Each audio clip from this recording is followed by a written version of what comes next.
Oh, Herbert the boat. Part 1, Day 1, Fresno. departing.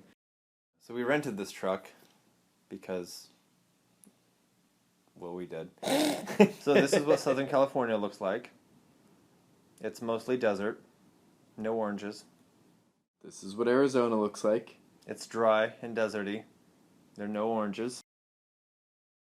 So this is my first breakdown, is a light kept coming off on both sides. So we got the tools out and put it back together. Woo!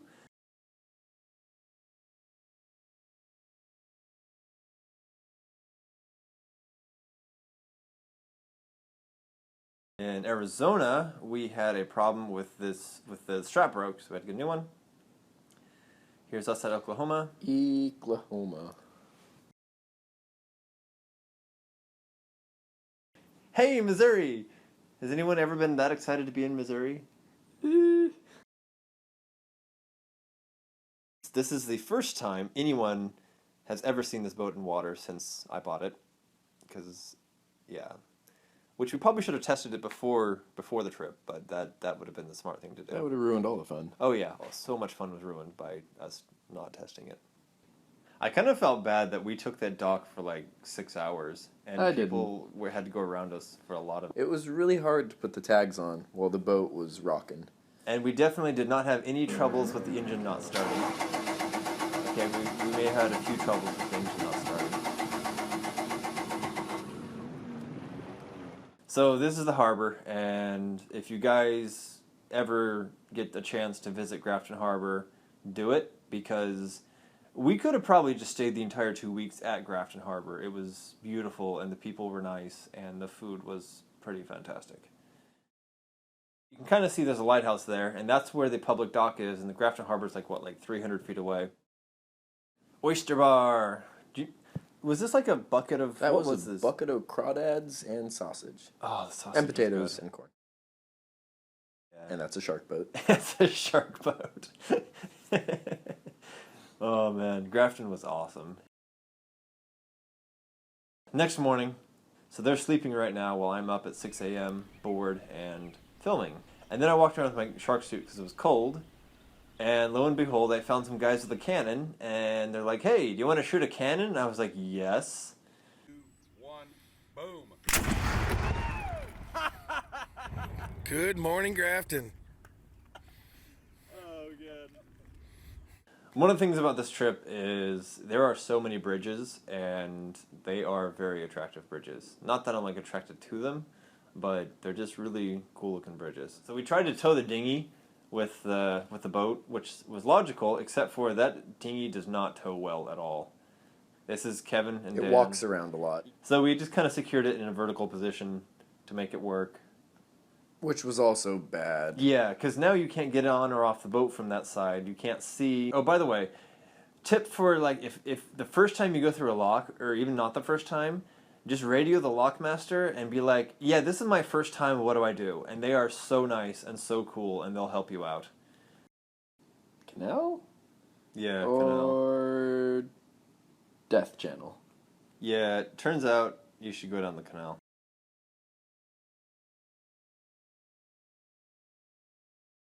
Oh, and wear your life jacket or they'll scream at you. Oh, and no, this is a no wake zone or they'll scream at you.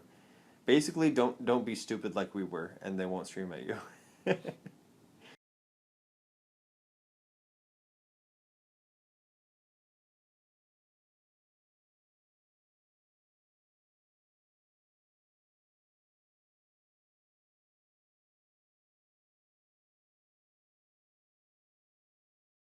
Guess where we are? Oh, I know where we are. Oh. California. No, in the video. Oh. Yeah, so some rapids, kind of, not really. There's probably a dike in there somewhere. It wasn't on the chart. But we didn't have navigation, so we wouldn't know, would we? This is Hoppie's Marina, which has gas and diesel, I think. Diesel? That's about it. Yep. Everyone was really cool here, and mostly drunk, but... And mostly thought we were going to die. Yeah, only like half thought we were going to die. So we met like 3 people. Okay, so 2/3 at best. Well, the guy that took us to town gave us the best advice. He said, buy Navionics. Navionics is the best navigation for somebody who doesn't have navigation you could possibly have. It costs money, which sucks, but buy it. Their permission, they let you tie up to the lock wall. 911 stopped us from climbing out of the boat on the lock wall. We cannot do that no more. We have to stay on the boat. Oh. You guys will be good. I think they'll be okay. Yeah, you will. And then after that, You ready for this? Oh, yeah.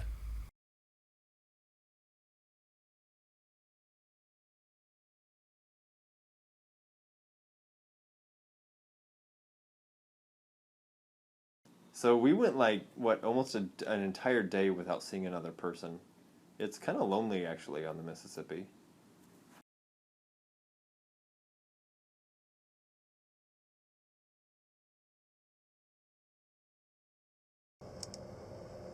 Most depth meters are off the stern, and our way of fixing that was 11. we put a portable battery-operated depth meter on a stick and just held it off the bow, 12. which was a brilliant idea, actually, and it worked. Most excellent. water-going vessels have depth finders. 7, 6 feet. Here's our spot.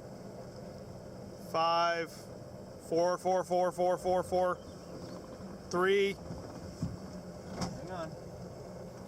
I'm actually kind of proud of how smart we were on this, because we took the dinghy and we went back and forth and we kind of mapped an area to see how Yeah, deep and we it found was. a nice deep area to anchor, and then we went back to the boat and decided not to move it. We were like, we're already anchored, the boat's not moving. It's pretty good. Long story short, we this was our first time anchoring, and we rocked that shit. Oh, hey, and a bit of advice here, Kevin. Next time, don't untie the dinghy until after your mate there has, started the engine. Oh, he's working on it. Or you might just float away. He is a rocket scientist.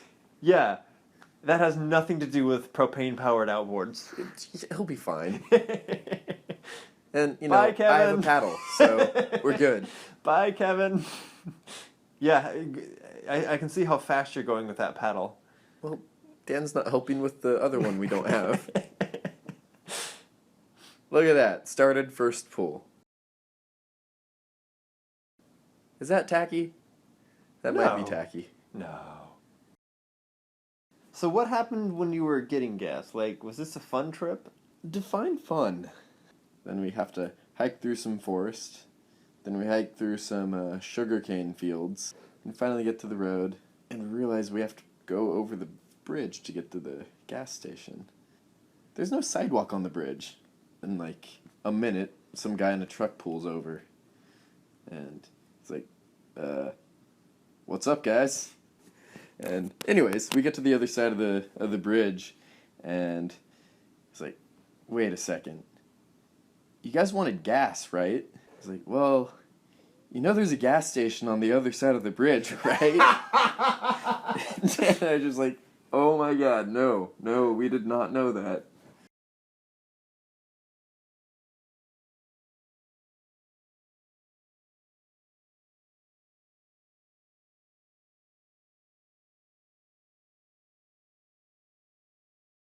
Hey, Kevin, why did you go straight?